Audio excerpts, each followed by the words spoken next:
National Dastak आप देख रहे हैं, मैं हूं आपके साथ अबरारुल हक रहमानी।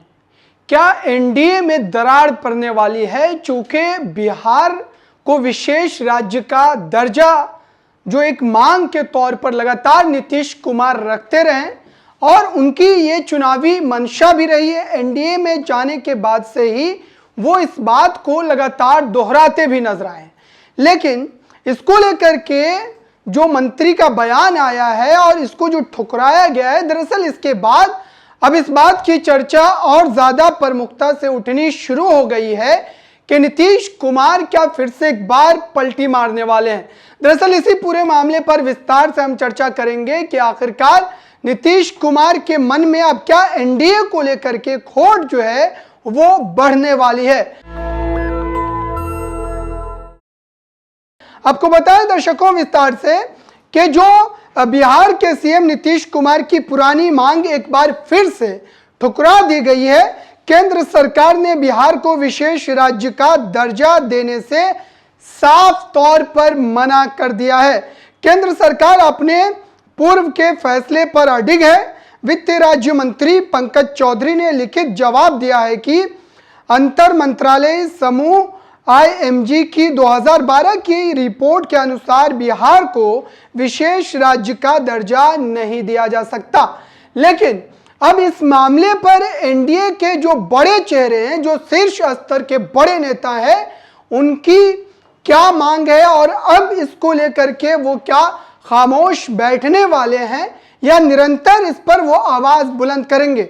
इस पूरे मामले को लेकर के संजय झा ने पहले ही ये बात कह दी है कि बिहार को विशेष राज्य का दर्जा मिलना चाहिए था। चूंकि बिहार लगातार निरंतर पिछड़ता चला जा रहा है और इस पर सरकार को गंभीरता से जो है ध्यान देने की जरूरत है। लेकिन सरकार जो कि हर बार आप कह सकते हैं कि इस पूरे मामले पर पल्ला झाड़ती हुई नजर आती है, इस बार भी उन्होंने इसी काम को दोहराया है।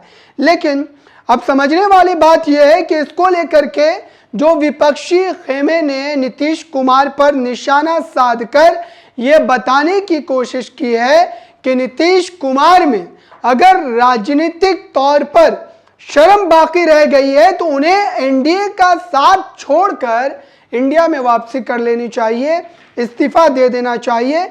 और इसको लेकर लालू प्रसाद यादव ने बाज़ाब्ता तौर पर बयान जारी किया है और ये मांग की है कि नीतीश कुमार को अपना इस्तीफा सौंपना चाहिए।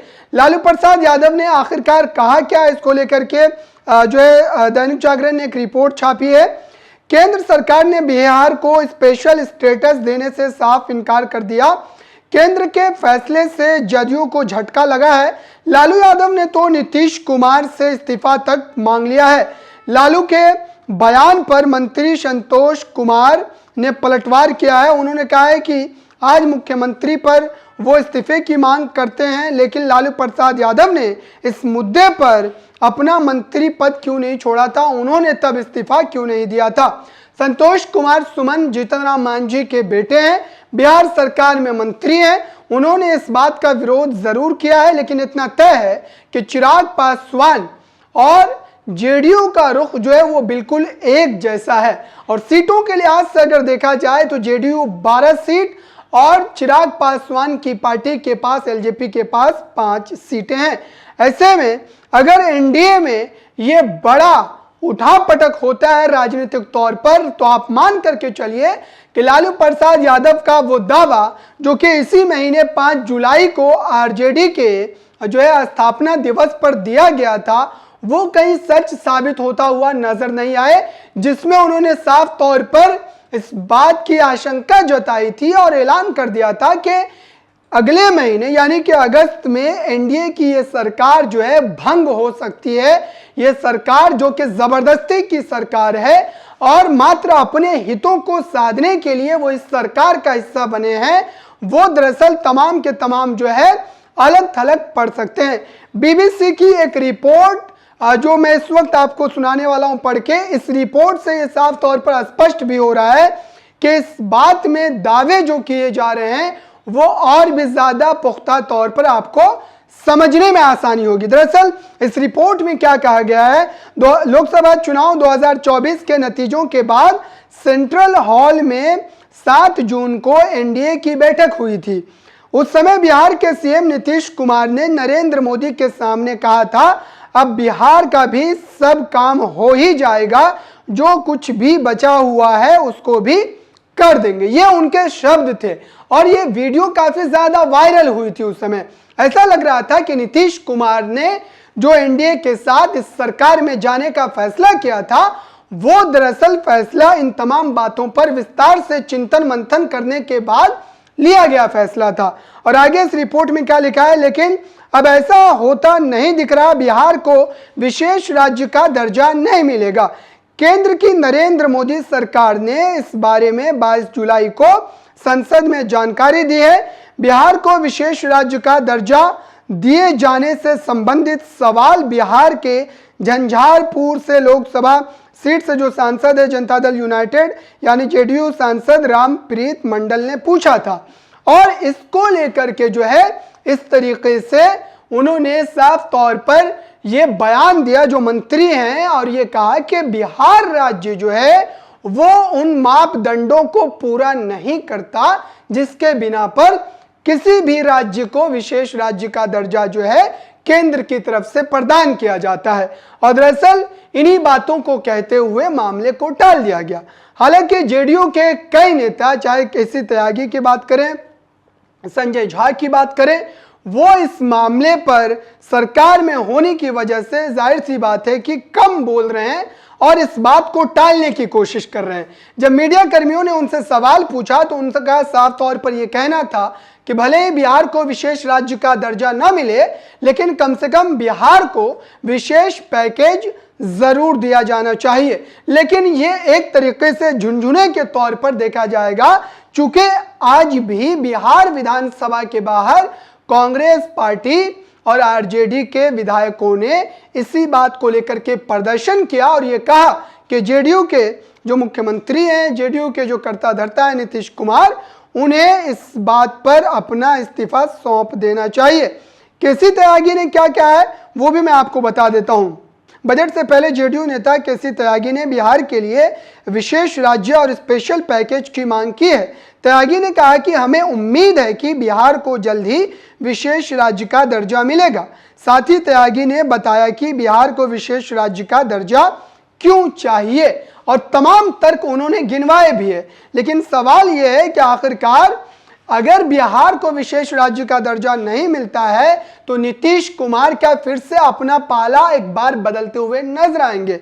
चूंकि नीतीश कुमार उन नेताओं में शुमार किए जाते हैं जो अपने फैसले को यकायक तौर पर लेते हैं, अचानक से लेते हैं और राजनीति के वो तमाम महारथी इस फैसले को, उनके फैसले को सुनने के बाद काफी ज्यादा जो है अचंभित होते हैं, क्योंकि उनका फैसला अचानक से आता है। 4 पॉइंट्स में आप समझ लीजिए कि बिहार को अगर विशेष राज्य का दर्जा मिलता है तो इससे बिहार को क्या लाभ मिलेगा, बिहार वासियों को इसका किस तरीके से फायदा पहुंचेगा। दैनिक भास्कर की एक रिपोर्ट में इन मुद्दों को छापा गया है। विशेषता से एक्साइज और कस्टम ड्यूटी, इनकम टैक्स और एवं कॉर्पोरेट टैक्स में जो है बड़ी राहत जो है केंद्रीय बजट के सोजित व्यय का 30% विशेष राज्य वाले राज्यों के विकास पर खर्च होता है। केंद्र सरकार के फंड में 90% अनुदान होता है और सिर्फ 10% कर्ज होता है, उस पर भी ब्याज नहीं लगता। तो ये वो तमाम फैक्टर हैं जिसको लेकर के ये दावे किए जा रहे हैं कि बिहार को अगर विशेष राज्य का दर्जा मिलता है तो इसको लेकर के किस तरीके से बिहार को जो है इसका फायदा मिलता हुआ नजर आएगा। अब इस बात की शुरुआत कहां से हुई? दरअसल ये जो कल का जो बयान आया है, कल जो बिहार को विशेष राज्य के दर्जे देने के बाद मामला पूरी तरीके से स्पष्ट हो गया। इसकी शुरुआत पहले ही हो चुकी थी, क्योंकि केंद्रीय वित्त मंत्री निर्मला सीतारमण ने साफ साफ कहा था पटना में एक जो आयोजित कार्यक्रम था कि बिहार को विशेष राज्य का दर्जा नहीं दिया जा सकता। नवभारत टाइम्स की एक रिपोर्ट है, पटना में आयोजित एक संवाददाता सम्मेलन में केंद्रीय वित्त मंत्री निर्मला सीतारमण ने साफ साफ कहा कि क्यों नहीं दे सकते विशेष राज्य का दर्जा। कारण बताते तब केंद्रीय मंत्री ने कहा था कि विशेष राज्य के लिए केंद्रीय वित्त आयोग की रिपोर्ट में जो रिकमेंडेशन आना चाहिए तभी इसके बारे में आगे विमर्श किया जा सकता है। केंद्रीय वित्तीय आयोग रिपोर्ट में टैक्स को कम करने का जो रिकमेंडेशन था, जिसके बाद 3 अलग अलग स्लैब में केंद्रीय क्यूरो में कमी की गई है। बिहार को आर्थिक सहायता और विशेष सहायता मिल सकता है। वित्त मंत्री निर्मला सीतारमण ने कहा कि 2015 में एक पैकेज बिहार के लिए घोषणा की गई थी और 1.25 लाख करोड़ का पैकेज दिया भी गया था। यानी कि विशेष पैकेज के नाम पर बिहार वासियों का एक बार फिर से गला घोटा जा रहा है और बिहार में जो कि एनडीए फिर से एक बार लोग विधानसभा चुनाव को लेकर के उम्मीद कर रही है कि उनको फिर से बिहार में जो फायदा मिलेगा, उनकी सरकार बनेगी। लेकिन अब इस पर ग्रहण लग रहा है और ग्रहण इसलिए लग रहा है चूंकि नीतीश कुमार के ऊपर एक पॉलिटिकल दबाव भी है। लालू प्रसाद यादव ने कल ही अपने बयान को जारी करके ये स्पष्टता से कह दी है बात कि नीतीश कुमार को इस्तीफा दे देना चाहिए। चूंकि नीतीश कुमार की जो मंशा थी, नीतीश कुमार ने जिस वजह से लोकसभा चुनाव एनडीए के साथ लड़ने का मन बनाया था, उन्हें वो फायदा मिल गया। कुल 12 सीटों पर उनके सांसद जीत करके आ गए और तमाम राजनीतिक जानकार, पॉलिटिकल जो स्ट्रेटजी बनाने वाले लोग हैं, वो यही कह रहे थे कि नीतीश कुमार मात्र अपनी पार्टी को बचाने के लिए, लोकसभा में अपनी पार्टी का अस्तित्व कायम दायम रखने के लिए ही ये फैसला लिए थे और उसमें बहुत हद तक वो सफल हो चुके हैं। अब सवाल इस बात का है कि चिराग पासवान की भी यही मांग थी, नीतीश कुमार की भी यही मांग थी और दोनों की मांगों को भारतीय जनता पार्टी ने ठुकरा दिया, यानी कि एनडीए के मंत्री ने, एनडीए की सरकार ने ठुकरा दिया है। अब ऐसे में नजर इस बात पर गड़ी हुई है कि आखिरकार जो बजट पेश किया जा रहा है और इस बजट में जो मोटी मोटी बातें मैं आपको बता देता हूं कि निर्मला सीतारमण ने क्या सारी बातें कही है। एनडीटीवी इंडिया ने जो रिपोर्ट छापी है उसके हिसाब से जो तमाम बातें निकल करके आ रही है बजट को लेकर के, वो भी मैं आपको बता देता हूं। सबसे पहले ललन टॉप की एक खबर का रुख कर लेते हैं। बिहार सड़क संपर्क परियोजना के लिए 26,000 करोड़ का ऐलान किया गया है। यानी कि फिर से एक बार बिहार को विशेष पैकेज के नाम पर मूर्ख बनाया जा रहा है और बिहार को विशेष राज्य का दर्जा नहीं दिया जा रहा है। बिहार की सड़क संपर्क परियोजना के लिए 26,000 करोड़ देने का ऐलान, जिससे पटना पूर्णिया एक्सप्रेसवे, बक्सर भागलपुर के साथ साथ बोध गया, राजगीर, वैशाली और दरभंगा सड़क संपर्क परियोजनाओं का भी विकास होगा। ये निर्मला सीतारमण ने अपने बजट में ऐलान किया है। और बाकी अगली खबर का रुख कर लेते हैं कि इस बजट सत्र में और क्या मुख्य चीजें निकल करके आई है और क्या मोटे मोटे तौर पर बजट में ऐलान किया गया। 5 राज्यों में नए किसान क्रेडिट कार्ड वो जारी किए जाएंगे, ये निर्मला सीतारमण ने कहा है। बिहार, झारखंड, पश्चिम बंगाल, उड़ीसा और आंध्र प्रदेश के लिए इंफ्रास्ट्रक्चर डेवलपमेंट के लिए विशेष स्कीम लाई जाएगी, ये निर्मला सीतारमण ने कहा है। 6 करोड़ किसानों की जानकारी लैंड रजिस्ट्री पर लाई जाएगी। साथ ही किसान, युवा, महिला और गरीबों के विकास के लिए अलग अलग योजनाओं के जरिए बेनिफिट स्कीम लाई जाएगी। वहीं किसान, युवा, महिला और गरीबों के विकास के लिए अलग अलग योजनाओं के जरिए कई तरीके के स्कीम भी चलाए जाएंगे। जिन्हें सरकारी योजनाओं के तहत कोई फायदा नहीं मिल रहा है, उन्हें देश भर के संस्थाओं में एडमिशन के लिए लोन मिलेगा। लोन का 3% तक पैसा सरकार देगी। इसके लिए ई वाउचर लाए जाएंगे जो हर साल 1 लाख स्टूडेंट को मिलेंगे। पहली नौकरी वालों के लिए 1 लाख रुपए के कम सैलरी होने पर ईपीएफओ में पहली बार रजिस्ट्री करने वाले लोगों को 15,000 रुपए की मदद 3 किश्तों में मिलेगी। ये तमाम बातें मोटे तौर पर मैं आपको बता रहा हूं जो इस बजट में कही गई है निर्मला सीतारमण के द्वारा। अब सवाल यह है कि ये जो सरकार मोटे तौर पर इन तमाम बातों को बता रही है, हालांकि इस बजट सत्र में कोई नई बातें नजर नहीं आ रही। हालांकि किसानों को एक बार फिर से लुभाने की कोशिश की गई है, बिहार वासियों को लुभाने की कोशिश की गई है, लेकिन किसानों ने जो ऐलान किया है कि वो प्रदर्शन करेंगे और एक बार फिर से सरकार को चिताया और ये बताने की कोशिश की है कि सरकार अगर एमएसपी की गारंटी नहीं देती है, सरकार अगर किसानों की उन तमाम बातों को प्रमुखता से नहीं मानती है तो फिर से वो एक बार आंदोलन करने पर मजबूर होंगे। और संयुक्त किसान मोर्चा ने इसको लेकर अपने जो है प्रदर्शन की बात को प्रमुखता से रखी भी है। इसको लेकर के हिंदुस्तान ने एक रिपोर्ट छापी है। ये सारी खबर मैं इसलिए भी आपको बता रहा हूं कि अब इस सरकार को घेरने के लिए चौतरफा तौर पर जो है दबाव जो है वो बनाया जा रहा है, चाहे वो विपक्ष के द्वारा हो, चाहे वो किसानों के द्वारा हो। हिंदुस्तान ने जो रिपोर्ट छापी है उसके मुताबिक भारत में किसान आंदोलन 2.0 की आहट सुनाई दे रही है। खबर है कि संयुक्त किसान मोर्चा ने 15 अगस्त यानी स्वतंत्रता दिवस को ट्रैक्टर मार्च निकालने का ऐलान किया है। साथ ही किसानों ने हरियाणा सरकार के खिलाफ विरोध प्रदर्शन की भी घोषणा की है। खास बात है कि राजधानी दिल्ली में साल 2021 में गणतंत्र दिवस के दौरान ट्रैक्टर रैली आयोजन किया था, जिसके चलते भारी हिंसा और तोड़फोड़ की खबरें सामने आई थी। अब ऐसे में सरकार के लिए एक बड़ी चुनौती है कि फिर से एक बार 15 अगस्त को जो किसान आंदोलित होने जा रहे हैं इससे सरकार कैसे निपटेगी। और साथ ही किसानों के लिए इस बजट सत्र में एमएसपी को लेकर के वो कोई खास गारंटी नहीं दी गई है और किसान लगातार एमएसपी की बात को लेकर के अपने विरोध प्रदर्शन को करता रहा है। चाहे स्वामीनाथन कमीशन की बात करें, उस रिपोर्ट की सिफारिशों को लागू करने के लिए भी लगातार वो प्रदर्शन करते रहे। अब बिहार को विशेष राज्य का दर्जा नहीं दिया जाना यानी कि भारतीय जनता पार्टी ने जानबूझ करके अपने सहयोगी दलों को नाराज किया है। और अब ऐसे में कांग्रेस, सपा और जेडीयू जैसी पार्टियों के पास एक बड़ा मौका है कि वो फिर से एक बार नीतीश कुमार को अपने पाले में साधने की कोशिश कर सके।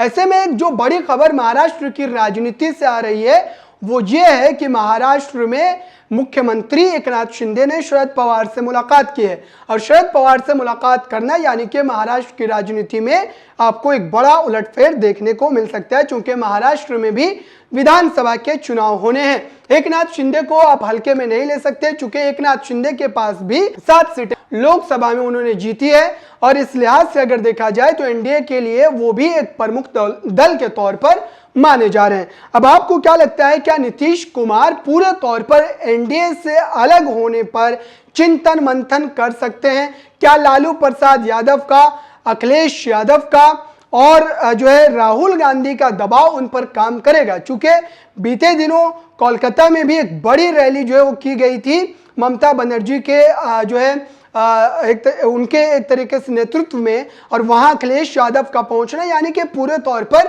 विपक्ष जो है वो लामबंद हो रहा है। और इससे साफ तौर पर यह माना जा रहा है कि इस बजट सत्र के बाद अब पूरे तौर पर विपक्ष अपनी ताकत का लोहा मनवाने के लिए सड़कों पर उतर सकता है। इस बजट सत्र पर फिर से जो है विशेष तौर पर जो है एक वीडियो बनाएंगे, लेकिन मोटी जो तमाम बातें थे और एनडीए में जो तोड़ फोड़ की स्थिति पैदा हो सकती है, जो आशंकाएं जताई जा रही है, उसको लेकर के मैंने तमाम बातें आप तक पहुंचाई। इस पूरी बातचीत पर आपको क्या लगता है, क्या नीतीश कुमार बिहार का मान सम्मान रखने के लिए इस एनडीए से बगावत करेंगे? चूंकि उनको ये बात पता है कि विधानसभा चुनाव अगर लड़ना है और फिर से एक बार जेडीयू के उस राजनीतिक वकार को बहाल करना है तो जाहिर सी बात है कि उन्हें विशेष राज्य के दर्जे पर समझौता नहीं करना पड़ेगा, क्योंकि जेडीयू पार्टी जो है विधानसभा के लिहाज से तीसरे नंबर की पार्टी है और सबसे बड़ी पार्टी अभी भी आरजेडी बनी हुई है। इस पूरी बातचीत पर आपकी राय क्या है, कमेंट बॉक्स में जरूर बताइएगा। जुड़े रहें नेशनल दस्तक के साथ। नेशनल दस्तक की आपसे गुजारिश है कि अगर इसको बचाना चाहते हैं तो नेशनल दस्तक को सब्सक्राइब करने के लिए रेड कलर के सब्सक्राइब बटन को दबाएं, फिर बेल आइकन की घंटी दबाएं। नेशनल दस्तक को बचाने के लिए बहुत जरूरी है कि हर खबर को शेयर करें, लाइक करें, कमेंट जरूर करें।